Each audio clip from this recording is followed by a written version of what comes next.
عن عقبہ بن عامر رضی اللہ تعالی عنہ قال لقيت رسول الله صلى الله عليه وسلم فقلت ما النجاة فقال املك عليك لسانك وليسعك بيتك وابك على خطيئتك۔ مشکات شریف کی حدیث ہے۔ عقبہ بن عامر اللہ عنہ کہتے ہیں کہ میں نبی علیہ السلام کی خدمت میں حاضر ہوا اور میں نے نبی علیہ السلام سے ایک سوال پوچھا، من نجات، نجات کس چیز میں ہے؟ اب یہ جو نجات کا لفظ ہے یہ دنیا کی پریشانیوں سے بھی نجات اور دنیا کے فتنوں سے بھی نجات۔ بہت خوبصورت سوال پوچھا کہ اللہ کے حبیب سے نجات کس چیز میں ہے؟ تو نبی علیہ السلام نے اس کے جواب میں 3 باتیں بتائیں۔ پہلی بات، املک علیک لسانک، اپنی زبان کو اپنے قابو میں رکھنا۔ جب بھی کہیں پر فتنہ ہو، فساد ہو، جھگڑا ہو، اس فتنے سے بچنے کا، نجات پانے کا ایک ہی طریقہ ہے، اپنی زبان کو اپنے قابو میں رکھا جائے۔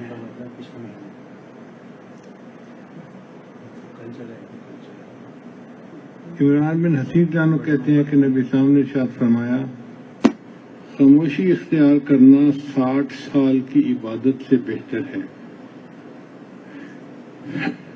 ایک حدیث میں ہے کہ خاموشی شیطان کو بھگاتی ہے اور دین میں مدد کرتی ہے۔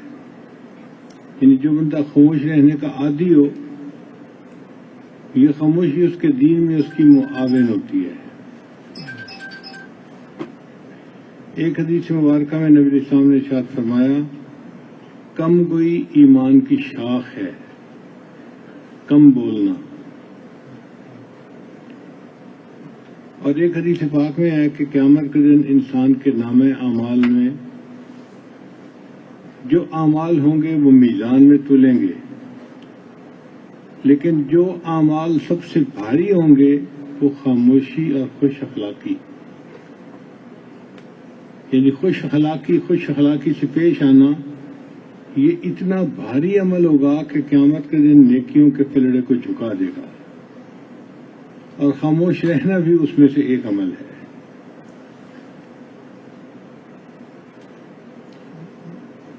نبی علیہ السلام بہت کم گفتگو فرماتے تھے۔ ایک مرتبہ نبی علیہ السلام نے جہاد کا خطبہ دیا اور اس کے الفاظ میں نے خود گنے، 150 الفاظ تھے۔ آپ اندازہ لگائیے کہ پورا خطبہ ہی 150 الفاظ پہ مشتمل، اور ہماری تو 150 الفاظ میں تمہید ہی نہیں شروع ہوتی ابھی۔ تو اللہ کے محبوب سے بہت کم گفتگو فرماتے تھے اور آپ کی گفتگو معنی خیز ہوتی تھی، ایک ایک لفظ نفع جیسا تلا ہوتا تھا اور اس کا مقصد ہوتا تھا۔ تو اس لیے زبان کے استعمال پر نظر رکھنا یہ سب سے پہلا نجات کا عمل ہے۔ آج کل ہمیں ٹر ٹر کرنے کی ایسی عادت پڑ گئی ہے، جہاں 2 بندے بیٹھے وہیں گفتگو شروع۔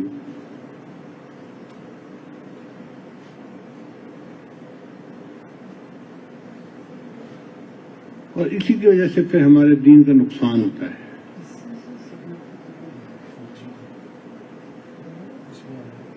علامہ عبدالوہاب شیرانی رحمۃ اللہ نے اپنی کتاب احوال الصادقین میں لکھا ہے کہ ہمارے اسلاف اتنا کم گفتگو کرتے تھے کہ پورے دن میں جتنا بولتے تھے اس کو لکھ لیا کرتے تھے۔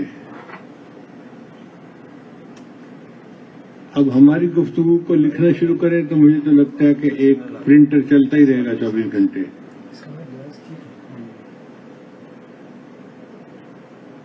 اس لیے ہم جو بولتے ہیں ہمیں قیامت کے دن اس کا جواب بھی دینا ہے۔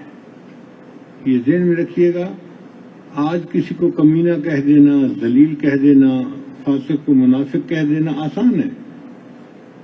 کل قیامت کے دن جب اللہ تعالیٰ سوال کریں گے، بتاؤ تم نے اس کو ذلیل کیوں کہا، تم نے اس کو برا کیوں کہا، اس وقت پھر پریشانی ہو جائے گی۔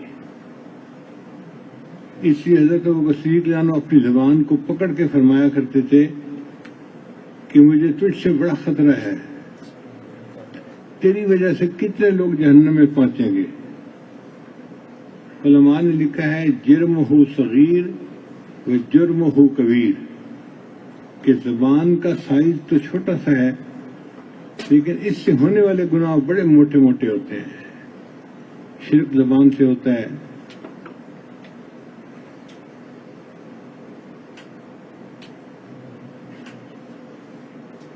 الزام تراشیاں زبان سے ہی ہوتی ہیں، اور اس عضو کا کنٹرول کرنا واقعی ایک مشکل کام ہے۔ چپ رہنا مشکل ہے، بولنا بہت آسان ہے۔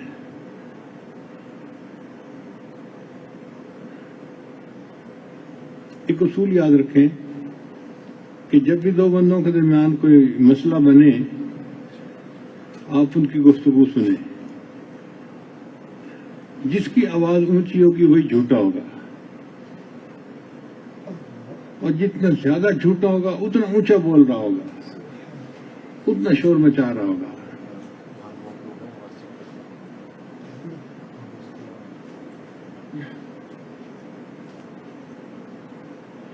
امام اعظم ابو حنیفہ رحمۃ اللہ علیہ کو اللہ رب العزت نے کتنا علم عطا کیا تھا، علم کے سمندر سے۔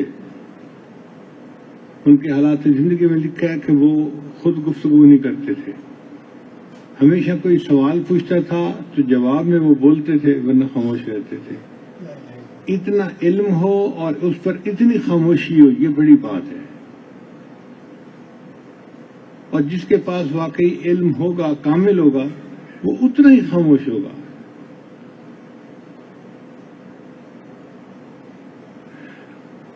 ہم یونیورسٹی میں پڑھتے تھے تو ہمیں حضرت مفتی محمد شفیع رحمۃ اللہ علیہ کی صحبت میں جانے کا موقع ملا، تو میرا تصور یہ تھا کہ ہم جا کے بیٹھیں گے تو بس حضرت کو نصیحت کرنی شروع کر دیں گے اور آدھے پونے گھنٹے کا بیان ہو جائے گا۔ لیکن ہم جا کر بیٹھے تو حضرت بالکل خاموش، 10-15 منٹ بالکل خاموش رہے۔ پھر جب ان سے میں نے کوئی کوشچن پوچھا، مسئلہ پوچھا، تو حضرت نے اس کا جواب جو ہے دینا شروع کر دیا۔ تو ان کی بھی گفتگو جواب ہوتی تھی، از خود گفتگو نہیں فرماتے تھے۔ اور ہمارے حضرت سید وائس حسین شاہ رحمۃ اللہ علیہ جو میرے اول شیخ تھے، ان کی صحبت میں ایک مرتبہ ہم خیرپور ٹامے والی گئے، ان کا گھر تھا وہاں، وہ کراچی سے خیرپور آئے ہوئے تھے۔ اس وقت ہمارے گروپ میں کوئی 32 کے قریب لڑکے تھے اور سارے انجینئرنگ کرنے والے، اور سب نوجوان تھے۔ اب 32 نوجوان اگر جا رہے ہوں تو مجمع کو اٹیک کرتے ہیں۔ ہم 32 لوگ جدھر سے گزرتے لوگ ہمیں دیکھتے، کھڑے ہو کے دیکھتے کون ہے، کہاں جا رہے ہیں۔ ہم حضرت کو جا کر ملے، سلام کیا، بیٹھ گئے۔ حضرت بھی خاموش بیٹھ گئے۔ اب چونکہ پہلی ملاقات تھی تو حضرت ہمارے سارے چہروں کو ایک مرتبہ دیکھتے اور پھر سر جھکا لیتے، اللہ کی یاد میں لگ جاتے۔ ہم اس انتظار میں کہ حضرت گفتگو فرمائیں گے اور ہم گفتگو سنیں گے، اور حضرت اپنی عادت کی وجہ سے خاموش۔ کافی دیر اس طرح خاموشی گزر گئی تو حضرت نے پہچان لیا کہ یہ بدھو قسم کے نوجوان ہیں، ان کو تو پتہ ہی نہیں کہ بات پوچھنی کیسے ہے۔ تو حضرت نے مسکرا کے فرمایا، بھئی مجھے تو اتنی باتیں کرنے کی عادت نہیں ہے، اگر آپ لوگ آپس میں باتیں کریں تو میں بھی سن لوں گا۔ یہ فرمایا، مجھے تو اتنا باتیں کرنے کی عادت نہیں ہے، آپ لوگ اگر آپس میں باتیں کریں تو میں بھی سن لوں گا۔ اب اس پر ہم میں سے ایک بندے نے سوال پوچھ لیا کہ حضرت یہ ذکر قلبی کیا ہوتا ہے؟ بس پھر تقریباً 3 گھنٹے حضرت نے ذکر قلبی کی تفصیلات سمجھائی۔ تو اتنا علم رکھنے والے حضرات بھی کم گفتگو کرتے تھے۔ بندے کے لیے کم گفتگو کرنا باعث نجات ہے۔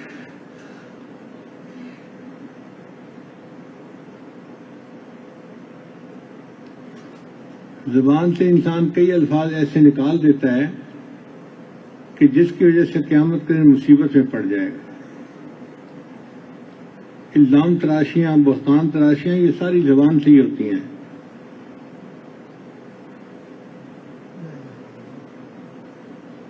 مدینہ طیبہ کا ایک عجیب واقعہ پیش آیا. ایک عورت فوت ہو گئی تو غسل دینے والی عورت کو بلایا گیا. اب وہ غسل دینے والی عورت جب اس کو نہلا رہی تھی تو وہ اس کے جسم پہ صابن لگا رہی تھی، ران کے اوپر وہ صابن لگا رہی تھی. اس دوران اس نے بات کرتے ہوئے جو پانی میں ڈالنے والی عورت تھی اس کو یہ کہہ دیا کہ یہ تو فوت ہو گئی مگر اس کے فلاں بندے کے ساتھ ناجائز تعلقات تھے. اب جیسے یہ بات کی اس کا ہاتھ اس مردہ عورت کی ران کے ساتھ چمٹ گیا. چھڑانے کی کوشش کرتی ہے تو ہاتھ چھوٹتا نہیں. 1 گھنٹہ گزرا، 2 گھنٹے گزرے. گھر کے لوگوں نے شور مچانا شروع کیا کہ بھئی میت کو غسل دے کے فارغ کرو تاکہ ہم اس کو جنازہ پڑھیں اور دفنانے کے لیے لے جائیں.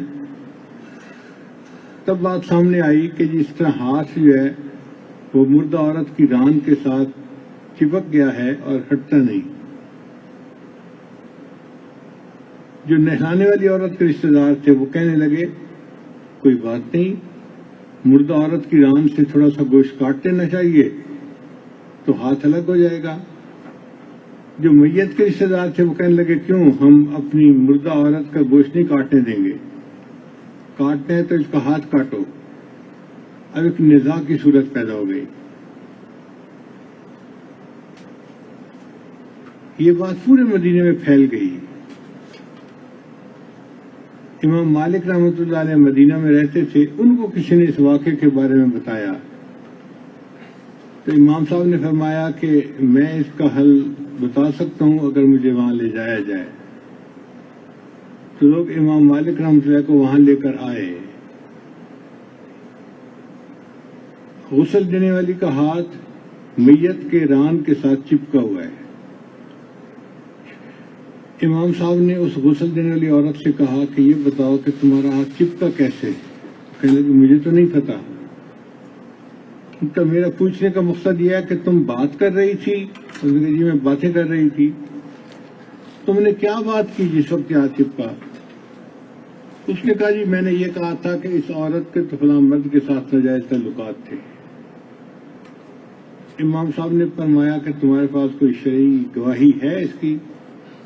اس نے کہا نہیں، ایک مرتبہ یہ عورت گزر رہی تھی تو وہ مرد اس کو دیکھ دیکھ کے مسکرا رہا تھا تو میں نے خود ہی گمان کر لیا کہ ان کا آپس میں کوئی برا تعلق ہوگا.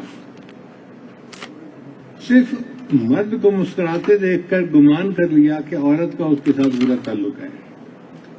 امام صاحب نے فرمایا اس کا مطلب ہے کہ تم نے اس کے اوپر بہتان لگایا، اب تجھے بہتان کے 80 کوڑے لگیں گے تب تیری جان چھٹے گی. چنانچہ جلاد کو بلایا گیا اور غسل دینے والی عورت کو 1 کوڑا، 2 کوڑا، 75 کوڑے، 78 کوڑے، 79 کوڑے مارے گئے اور اس کا ہاتھ چپکا رہا. جب 80 کوڑے پورے ہوئے تب اس کا ہاتھ الگ ہوا. کہنے کو کتنی چھوٹی سی بات ہے کہ جی اس کا اس کے ساتھ ناجائز تعلق، مگر اس پر اس کو 80 کوڑے لگے. اس لیے زبان کا استعمال بہت سوچ سمجھ کے ہونا چاہیے.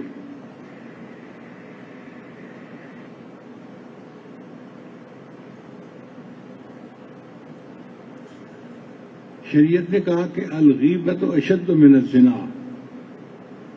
بھئی تم کسی آدمی کے کردار پر نکتہ چینی کرو گے تو زیادہ سے زیادہ یہی کہو گے نا کہ یہ زانی ہے، اس نے زنا کیا. جس نے زنا کیا اس کا جرم چھوٹا تھا، تم نے جو اس کے بارے میں بیٹھ کے بات کر لی تمہارا جرم اس سے بھی زیادہ بڑا ہے، تم اس سے بڑے مجرم ہو.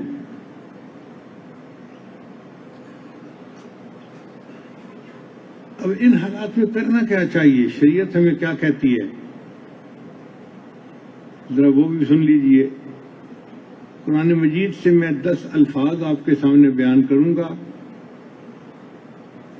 سب امر کا صیغہ حکم ہوگا اور اللہ کا حکم، اس کے اوپر عمل کریں گے تو ہم فتنوں سے نجات پا جائیں گے۔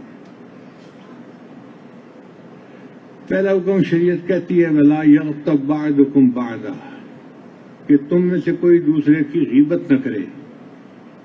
تو پہلا اصول تو یہ بنائے کہ ہم نے کسی کی غیبت کرنی ہی نہیں، کسی تھرڈ پرسن کے بارے میں ہم کیوں کمنٹس کریں؟ ہمیں کہاں سے اختیار ملا ہے کہ ہم باتیں کریں؟ اور اگر بالفرض کسی نے کوئی بات کر دی ہے تو شریعت کہتی ہے ان جاءکم فاسق بنبأ فتبینوا، کہ اگر تمہارے پاس کوئی بندہ کوئی خبر لائے تو تم اس کی تبیین کرو، اس کو ویریفائی کرو بات ٹھیک بھی ہے یا نہیں ہے، کیونکہ بہت مواقع پہ ایسا ہوتا ہے کہ بات کرنے والا سچ بول رہا ہوتا ہے مگر مقصد جھوٹ نکال رہا ہوتا ہے۔ مثال کے طور پہ ایک بندے نے کہا روکو مت جانے دو، اب کہنے والے کا مقصد یہ تھا کہ اس بندے کو روک لیا جائے، اس کو جانے نہ دیا جائے۔ اب سننے والا آ کے اس کو نقل یوں کرتا ہے جی میں قسم اٹھا کے کہتا ہوں اس نے میرے سامنے کہا روکو مت جانے دو۔ اب بتائیے اس نے کوئی لفظ درمیان میں ایڈ نہیں کیا، جو چار لفظ بولنے والے نے بولے تھے وہی یہ بھی بول رہا ہے مگر مقصد غلط پہنچا دیا۔ اس کا مطلب یہ کہ بولنے والا سچ بھی بول رہا ہے تو کس انداز سے بول رہا ہے اور مقصد کیا نکال رہا ہے یہ بھی پتہ کرنے کی ضرورت ہوتی ہے۔ آپ کسی کو دیکھ کے خوش ہو کے کہتے ہیں کیا بات ہے، تو آپ نے تعجب سے اس کی تعریف کی، اور اسی بندے کو آپ غصے کی نظر سے دیکھ کہتے ہیں کیا بات ہے۔ الفاظ وہی ہیں لیکن اب آپ لڑائی جھگڑے کی ابتدا کر رہے ہیں۔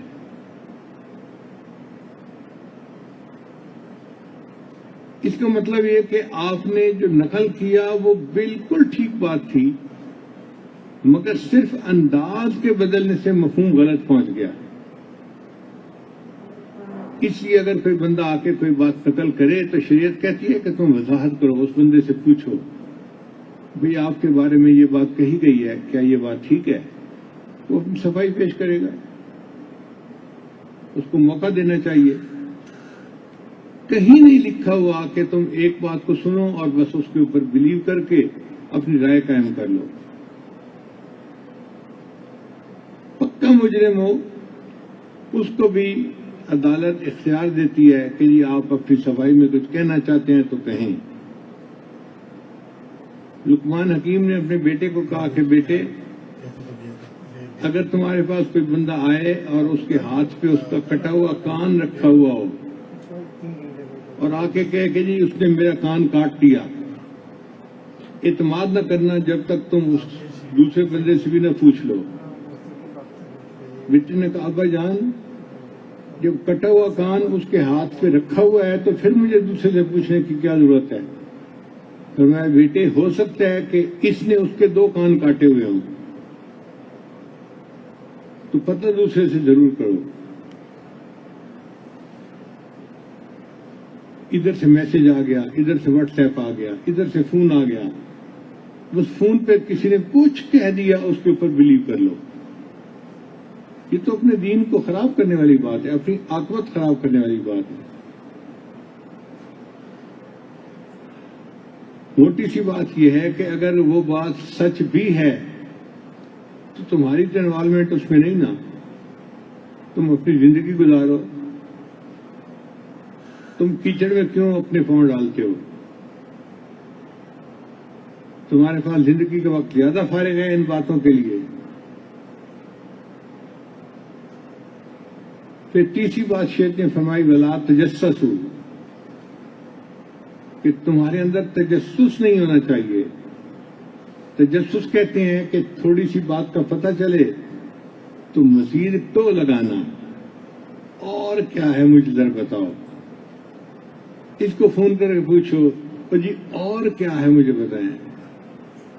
دوسرے کو فون کیا, تیسرے کو فون کیا, 10 جگہ پہ فون کر کے ایک ہی چیز کے بارے میں لوگوں کی رائے معلوم کرنا. شریعت نے اس کو بھی حرام قرار دیا. پھر فرمایا اجتنبوا کثیرا من الظن. یہ اجتنبوا پھر امر کا صیغہ ہے کہ تم بدگمانی سے بچو. کتنا خوبصورت شریعت کا اصول ہے. علماء نے لکھا ہے کہ اگر کسی بات میں 70 برے پہلو نکلتے ہیں اور ایک اچھا پہلو نکلتا ہے تو تم اچھا ہی گمان کرو مومن کے بارے میں, برا نہ گمان کرو.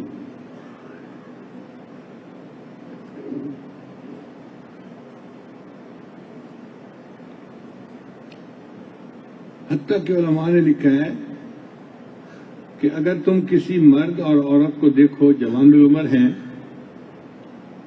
اور وہ ایک کمرے سے باہر نکلے ہیں اور دیکھنے سے پتہ چلتا ہے کہ دونوں نے غسل کیا ہوا ہے, تو یہ مت سوچو کہ انہوں نے زنا کا ارتکاب کیا, بلکہ یہ سوچو کہ انہوں نے غسل توبہ کیا ہوگا اور اپنے اللہ سے معافی مانگ کے نکل رہے ہوں گے.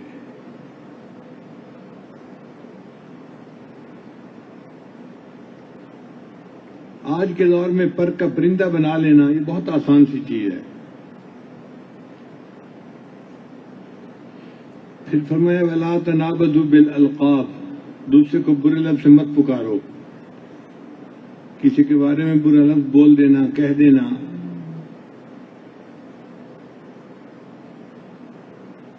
شریعت نے اس سے منع کر دیا. پھر چھٹی بات فرمائی وَلَا تَلْمِزُوا أَنفُسَكُمْ. تم الزام تراشی بھی مت کرو.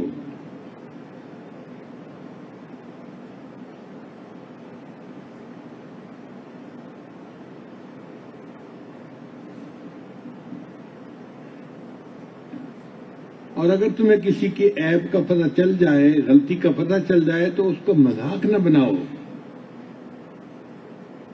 لا یسخر قوم من قوم. ایک جماعت دوسرے کے ساتھ مذاق نہ کرے. دوسرے کی عزت نفس کا خیال رکھو.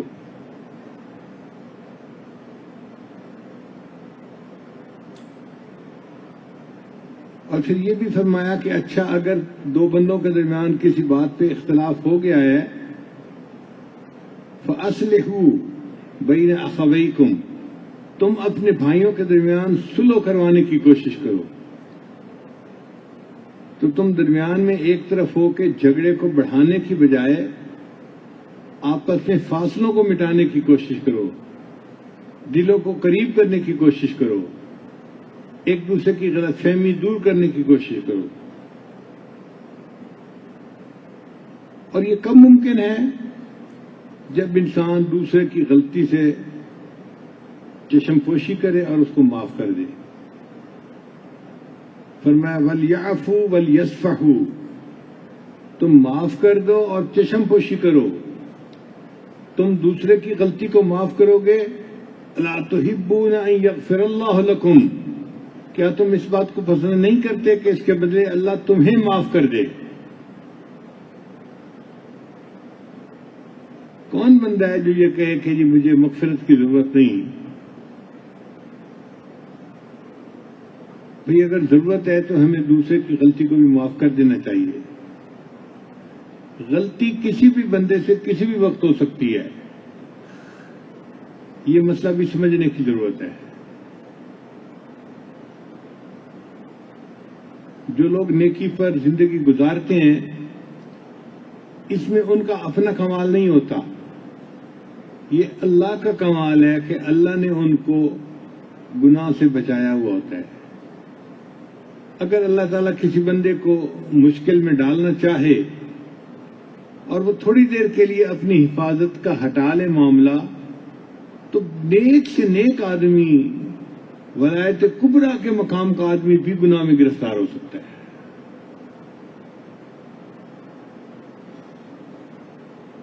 اس لیے نیکی کو اپنی طرف منسوب کرنے کی ضرورت نہیں، یہ اللہ کا کمال ہے، شکر ادا کرنے کی ضرورت ہے۔ حضرت حاجی امداد اللہ مہاجر مکی رحمۃ اللہ علیہ کا ایک خادم تھا،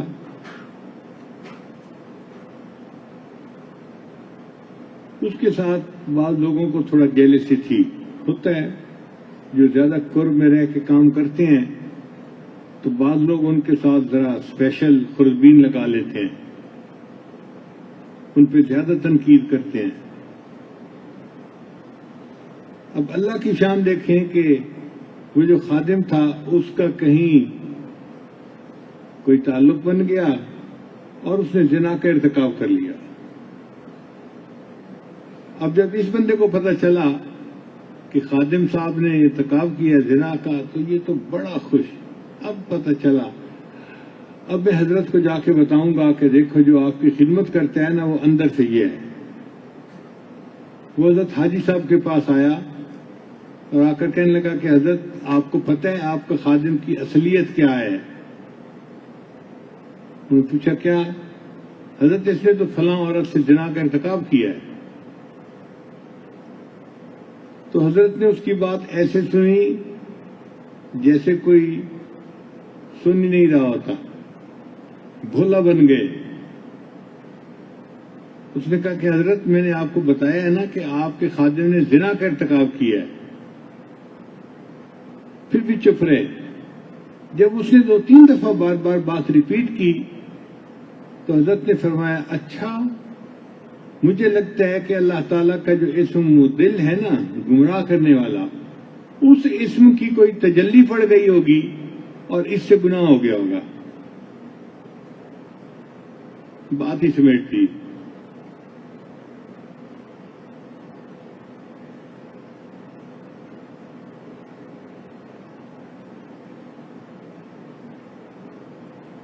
اور 10ویں بات شریعت کہتی ہے کہ اگر ایسا ہو چکا، تم بول چکے، باتیں کر چکے، وَتُوبُوا إِلَى اللَّهِ جَمِيعًا، اب تم سب کے سب اپنی اپنی غلطیوں پر اللہ کے سامنے توبہ کرو۔ ہر بندہ اپنے اعمال کے بارے میں جانتا ہے کہ حقیقت کیا ہے، اور معاملہ اللہ کے ساتھ ہے، بندے کے ساتھ نہیں ہے، اور اللہ وہ ذات ہے جو سینوں کے بھید جانتی ہے۔ تو جب معاملہ اللہ کے ساتھ ہے تو اللہ کی طرف رجوع کرنا چاہیے اور اللہ کے ساتھ توبہ کا معاملہ۔ اگر ہم شریعت کے اندر اصولوں پر عمل کریں گے تو ہم فتنوں سے محفوظ رہ جائیں گے اور اللہ کے ہاں کامیاب ہونے میں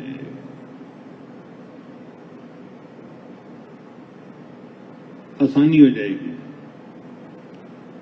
تو نبی علیہ الصلوۃ والسلام نے 3 باتیں بتائیں۔ املک علیک لسانک، تم نجات چاہتے ہو نا تو راہ نجات یہ ہے کہ تم 3 کام کرو۔ پہلا کام، اپنی زبان کو اپنے قابو میں رکھنا، مت بولو، چپ رہو۔ وَلْيَسَعْكَ بَيْتُكَ، اور تمہارا گھر تمہارے لیے وسیع ہو جائے۔ گھر وسیع ہونے کا کیا مطلب؟ کہ اپنے گھروں میں ٹکو، باہر مت نکلو، تمہارا گھر تمہیں کفایت کرے۔ مختلف گھروں کی سچویشن مختلف ہوتی ہے۔ کئی جگہوں پہ میاں بیوی کے ایسے جھگڑے کہ خاوند گھر جاتے ہوئے گھبرا رہا ہوتا ہے، اس کا دل نہیں چاہتا گھر جانے کو، گویا گھر اس کے لیے تنگ ہو گیا۔ اور کئی جگہوں پہ میاں بیوی میں ایسی محبت ہوتی ہے، ایسا پیار ہوتا ہے کہ خاوند گھر جانے کے بہانے ڈھونڈ رہا ہوتا ہے۔ اس خاوند کے لیے اس کا گھر وسیع بن گیا۔ تو گھر وسیع ہو جائے کا مطلب یہ کہ تمہارا گھر کے اندر دل لگے، تم پرسکون ہو کے گھر میں ٹھہرو۔ یہ بڑی نعمت ہے کہ اللہ تعالیٰ کسی کے لیے گھر کو وسیع فرما دے۔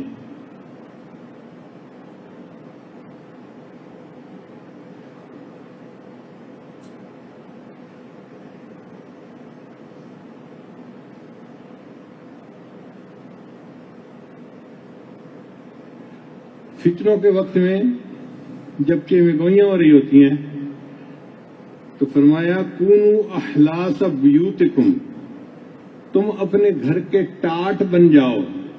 جیسے دروازوں کے اوپر ٹاٹ پردہ لگا ہوا ہوتا ہے نا، وہی رہتا ہے، ادھر ادھر کہیں نہیں ہوتا. تم بھی بس اپنے گھر کے ٹاٹ بن جاؤ، گھر سے نکلو نہیں. گھر میں رہو گے تو فتنوں سے بچ جاؤ گے. آج کل تو سیل فون کی مصیبت ہے کہ گھر بیٹھے ہوئے بھی پوری دنیا کے ساتھ رابطے میں ہوتے ہیں.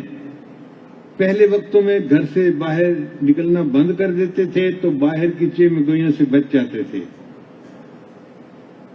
تو نبی علیہ السلام نے فرمایا کہ تم اپنے گھر کے اندر تنہائی اختیار کر لو، رہ جاؤ، اور فتنے کے دور میں تم باہر نہ نکلو. چنانچہ جب سیدنا علی رضی اللہ تعالیٰ عنہ اور سیدنا امیر معاویہ رضی اللہ عنہ کے درمیان نزاع ہوا تو مدینہ شریف میں بڑی باتیں ہوتی تھیں، ادھر کی باتیں ادھر کی باتیں، ادھر کے تذکرے ادھر کے تذکرے. تو عبداللہ ابن عمر رضی اللہ عنہ اپنے گھر میں داخل ہو کے بیٹھ گئے تھے، وہ نکلتے ہی نہیں تھے باہر. علماء نے لکھا ہے کہ اگر امن کا دور ہو تو تم عمر رضی اللہ عنہ کی سیرت پر عمل کرو، اور اگر فتنے کا دور ہو تو عبداللہ ابن عمر کی سیرت پہ عمل کرو. تو تمہارا گھر تمہیں کفایت کرے، تمہارا دل لگے گھر میں، تم گھر میں ہی رہو. تو ایسے وقت میں اپنے فون بند کر دینے چاہیے، مصلی سنبھال لینا چاہیے، قرآن پاک کی تلاوت کرنی چاہیے اور رجوع اللہ کے ساتھ وقت گزارنا چاہیے. قرآن مجید انسان کے دل کو سکون دیتا ہے. حدیث پاک میں آتا ہے کہ جب سیدہ صدیقہ رضی اللہ تعالی عنہ پر بہتان لگا تو سیدنا صدیق کے قرآن نے یہی عمل کیا، گھر بیٹھ کے قرآن پڑھتے رہے. اور نبی علیہ السلام جب ملنے کے لیے تشریف لائے تو ابو بکر صدیق اپنے گھر میں بیٹھے قرآن پڑھ رہے تھے. قرآن مجید سے زیادہ مونس اور غمخوار کوئی نہیں.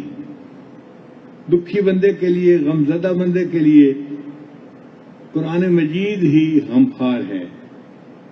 کذالک لنثبت بہ فؤادک، اللہ تعالیٰ اس قرآن کی وجہ سے ہی دل کو قرار دے دیتے ہیں، دل کو سکون دے دیتے ہیں.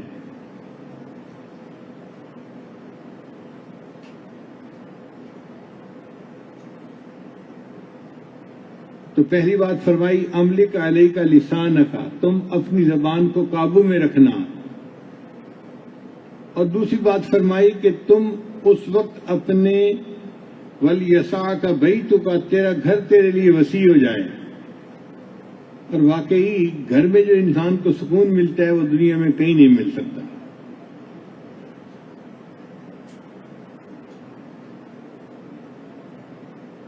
کچھ دنوں سے مجھے ڈاکٹر نے کہا کہ جی آپ نے سفر بہت کیے ہیں،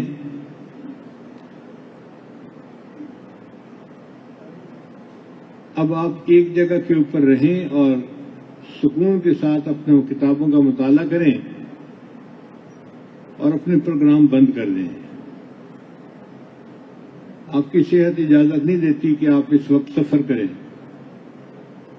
تو ہم نے ڈاکٹروں کے مشورے کی وجہ سے 10-15 دن گھر میں ہی رہنے کا ارادہ کر لیا. اللہ کی شان دیکھیں، ایسا سکون ہوتا ہے اپنے گھر میں، اپنے کمرے میں، اپنے مصلی پہ. اپنے وقت پہ انسان تہجد پڑھتا ہے، اپنے وقت پہ دعائیں مانگتا ہے، نمازیں پڑھتا ہے، تلاوت کرتا ہے، اور ایک الگ ہی دنیا ہوتی ہے گھر کی. تو مجھے ان 15 دنوں میں پھر احساس ہوا کہ سفر کرنے کا اپنا ایک الگ معاملہ ہے، لیکن اگر اللہ کسی کو گھر میں رہ کے عبادت کرنے کی توفیق دے تو یہ اللہ کی ایک بہت بڑی نعمت ہے.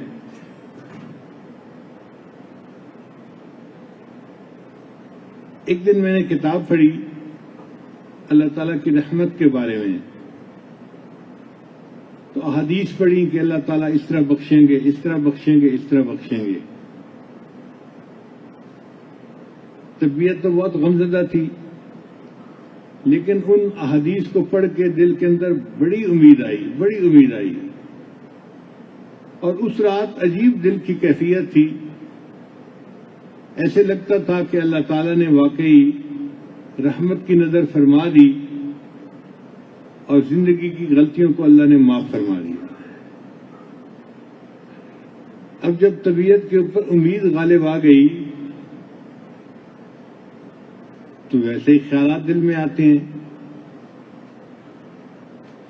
اکیلا میں اپنے کمرے میں بیٹھا ہوا مصلی پہ سوچ رہا تھا کتنی اچھی بات ہوگی کہ اللہ تعالیٰ قیامت کے دن احسان فرمائیں میرے بندے جو بھی تیری گناہ ہیں اور خطائیں ہیں میں نے سب معاف کر دیے. تو پھر میں اپنے مشائخ کے ساتھ جنت میں جا کے ملوں گا, میں نبی علیہ السلام کی خدمت میں حاضری دوں گا. اب یہ جنت کے خیال ذہن میں چلتے رہے. پھر اچانک ذہن میں خیال آیا کہ جنتیوں کے مختلف مکان ہوں گے, کوئی سونے کی اینٹ, کوئی چاندی کی اینٹ, کوئی سرخ یاقوت کا بنا ہوا گھر ہوگا. اگر اللہ کا میرے اوپر فضل ہوا تو مجھے اللہ سے کیسا گھر چاہیے. کافی دیر سوچنے کے بعد میں اس نتیجے پر پہنچا کہ یا اللہ اگر آپ میرے اوپر احسان فرمائیں اور مجھے جنت پہنچا دیں تو مجھے سونے چاندی کی اینٹوں والا مکان نہیں چاہیے, سرخ یاقوت کا بھی مکان نہیں چاہیے. جو میرا گھر ہے مہد ہے اللہ تو اسی کو جنت کا حصہ بنا دینا, میں اسی میں خوش رہ جاؤں گا.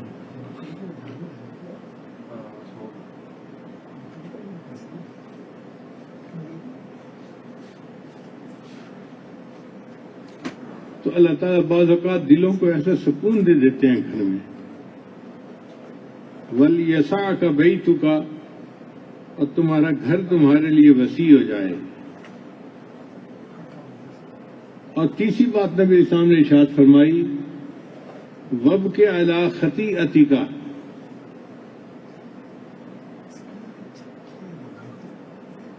اور تم اپنی خطاؤں کے اوپر رونا.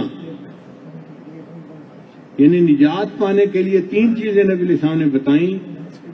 اپنی زبان کو قابو میں رکھنا, اپنے گھر کے اندر ٹک کے رہنا, اور تیسری بات فرمائی کہ اپنی خطاؤں پہ روتے رہنا. کون ہے جو یہ کہے کہ مجھ سے زندگی میں کوئی خطا نہیں ہوئی؟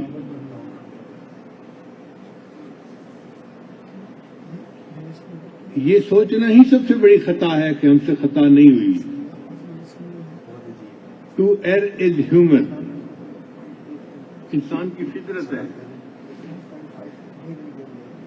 غلطی ہو جاتی ہے. ہمارے جد امجد سے آدم علیہ السلام سے بھول ہو گئی تھی, ہم تو ان کی اولاد ہیں, تو ہماری زندگی میں تو بہت گناہ ہیں. یہ کہنا کہ کوئی گناہ نہیں یہ بہت بڑی غلط فہمی ہے. اور سچ بات عرض کروں تو ہماری تو نیکیاں بھی گناہوں کی مانندی ہیں. امام ربانی مجدد ثانی رحمۃ اللہ لکھتے ہیں کہ کتابوں میں لکھا ہوا ہے کہ پہلے زمانے میں ایسے لوگ تھے کہ 20-20 سال تک گناہ لکھنے والے فرشتے کو نامہ اعمال میں گناہ لکھنے کا موقع نہیں ملتا تھا. فرماتے ہیں جب میں اپنے پہ نظر ڈالتا ہوں تو مجھے یوں محسوس ہوتا ہے کہ میری زندگی میں شاید نیکی لکھنے والے فرشتے نے کوئی نیکی نہیں لکھی ہوگی, اس لیے کہ مجھے اپنی ہر نیکی کے اندر کمزوری نظر آتی ہے.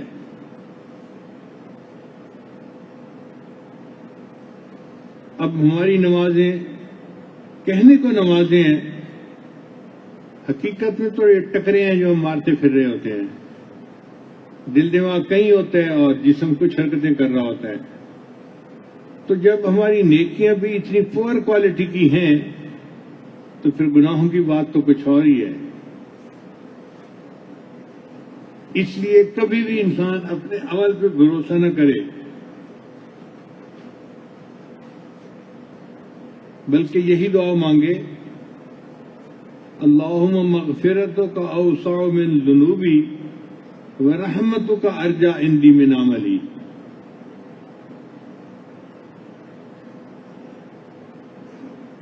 اے اللہ آپ کی مغفرت میرے گناہوں سے زیادہ وسیع ہے اور مجھے اپنے عملوں کی نسبت آپ کی رحمت پہ بھروسہ زیادہ ہے.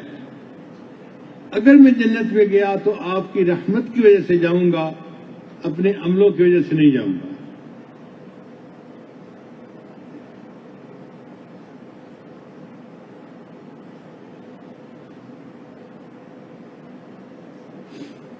حدیث پاک میں آتا ہے کہ بنی اسرائیل کا ایک عابد تھا، پہاڑ کی چوٹی کے اوپر اس نے 400 سال اللہ کی عبادت کی اور پھر اس نے یہ دعا مانگی کہ یا اللہ جب میری موت کا وقت آئے تو مجھے سجدے کی حالت میں موت آئے. اللہ نے دعا قبول کی اور اس راہب کو نماز کے سجدے کے اندر موت آئی. تو جبریل علیہ السلام نے نبی علیہ السلام کی خدمت میں عرض کیا اے اللہ کے حبیب صلی اللہ علیہ وسلم، جب اللہ کا وہ عاشق صادق فوت ہوا جس نے 400 سال عبادت میں گزار دیے تھے تو اللہ کے سامنے پیشی ہوئی. اللہ نے فرشتوں کو حکم دیا میرے اس بندے کو میری رحمت سے جنت لے کے جاؤ. تو وہ بندہ کہنے لگا بے عملی، اللہ میرے عملوں کی وجہ سے میں نے 400 سال آپ کی عبادت کی ہے. اللہ نے پھر فرمایا اس کو لے جاؤ جنت میری رحمت کی وجہ سے. اس نے دوبارہ پھر کہا بے عملی، اللہ میرے عملوں کی وجہ سے. تو جب اس نے دوسری بار ریپیٹ کیا تو اللہ تعالیٰ نے فرشتوں کو کہا کہ اچھا تم اس کی عبادت کا اور جو میری اس کے اوپر نعمتیں ہیں ان کا آپس میں حساب کرو.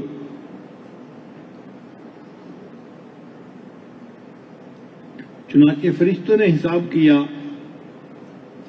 تو اس راہب کی 400 سال کی عبادت اس کی بینائی کا حق ادا نہ کر سکی. اللہ نے فرمایا میرے بندے تیری 400 سال کی عبادت تو میری بینائی کا شکریہ ادا نہیں کر سکی اور تجھے تو میں نے کتنی نعمتوں سے نوازا تھا. فرشتوں کا لے جاؤ اس کو جہنم میں. اب جب فرشتے اس کو جہنم کی طرف گھسیٹنے لگے تو وہ بندہ رونے لگا اور کہنے لگا اچھا اللہ مجھے آپ اپنے فضل کی وجہ سے جنت پہ پہنچا دیجیے. تو اللہ نے فرشتوں کو کہا میرے اس بندے نے میری اتنی عبادت کی ہے، چلو میرے فضل سے اس کو جنت پہنچا دیجیے. اب آپ سوچیں کہ 400 سال عبادت کرنے والا بندہ، ہماری تو عمر ہی نہیں، کتنوں کی تو عمر 40 سال سے بھی چھوٹی ہے، تو ہماری عبادتیں کیا حیثیت رکھتی ہیں؟ جب وہ بندہ بھی اللہ کے فضل سے جنت جائے گا تو اس کا مطلب یہ کہ ہمارا تو معاملہ 100% اللہ کے فضل پہ ہی موقوف ہے. اس لیے حدیث پاک میں نبی صلی اللہ علیہ وسلم نے فرمایا کہ اللہ تعالیٰ قیامت کے دن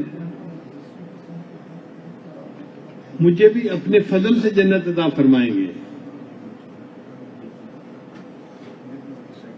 اللہ کے حبیب صلی اللہ علیہ وسلم جو اللہ کے محبوب ہیں، جنہوں نے معصوم زندگی گزاری، وہ فرماتے ہیں کہ میں بھی اللہ کے فضل سے جنت میں جاؤں گا. تو بھئی ہم کس کھیت کی گاجر مولی ہیں کہ اپنے عملوں پہ بھروسہ کریں کہ ہماری نمازیں بڑی اچھی، ہمارا ذکر بڑا اچھا، ہمارا دین کا کام بڑا اچھا، ہمارا فلاں کچھ اچھا نہیں ہے. بس اللہ اپنا فضل فرمائے اور اللہ ہمارے خطاؤں سے درگزر فرمائے.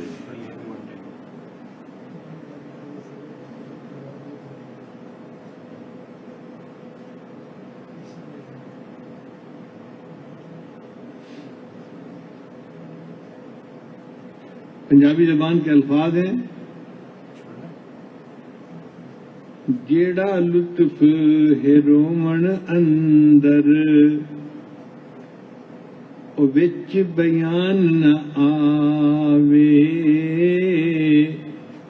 جیڑا لطف ہے رومن اندر وچ بیان نہ آوے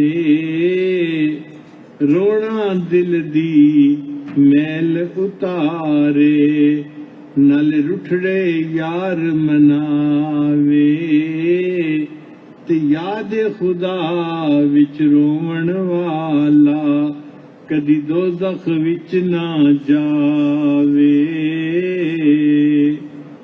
جو یاد الہی میں روتا ہے، اپنے گناہوں پہ روتا ہے، اللہ اس کو جہنم کی آگ میں کبھی نہیں ڈالیں گے۔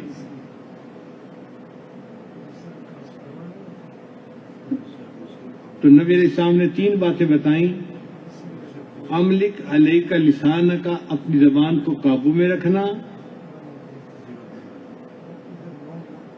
ولیسعک بیتک، اور تیرا گھر تیرے لیے وسیع ہو جائے اور تو اپنے گھر کے اندر ہی ٹکا رہے۔ فتنے کے دور میں دوسروں سے ہٹ کٹ کے یکسوئی کی زندگی گزارنا، یہی فتنے سے بچنے کا بہترین سبب ہے اور یہی راہ نجات ہے۔ تو نبی علیہ السلام نے راہ نجات کے لیے 3 باتیں بتائیں۔ ہم ان تینوں پوائنٹس کو یاد کر لیں اور اس کے مطابق اپنی زندگی گزاریں۔ امید ہے اللہ تعالیٰ ہمیں زمانے کے فتنوں سے بچائیں گے، ہمارے ایمان کی اعمال کی حفاظت ہوگی اور اللہ تعالیٰ کے ہاں ہمیں سرخروئی نصیب ہوگی۔ وآخر دعوانا ان الحمد للہ رب العالمین۔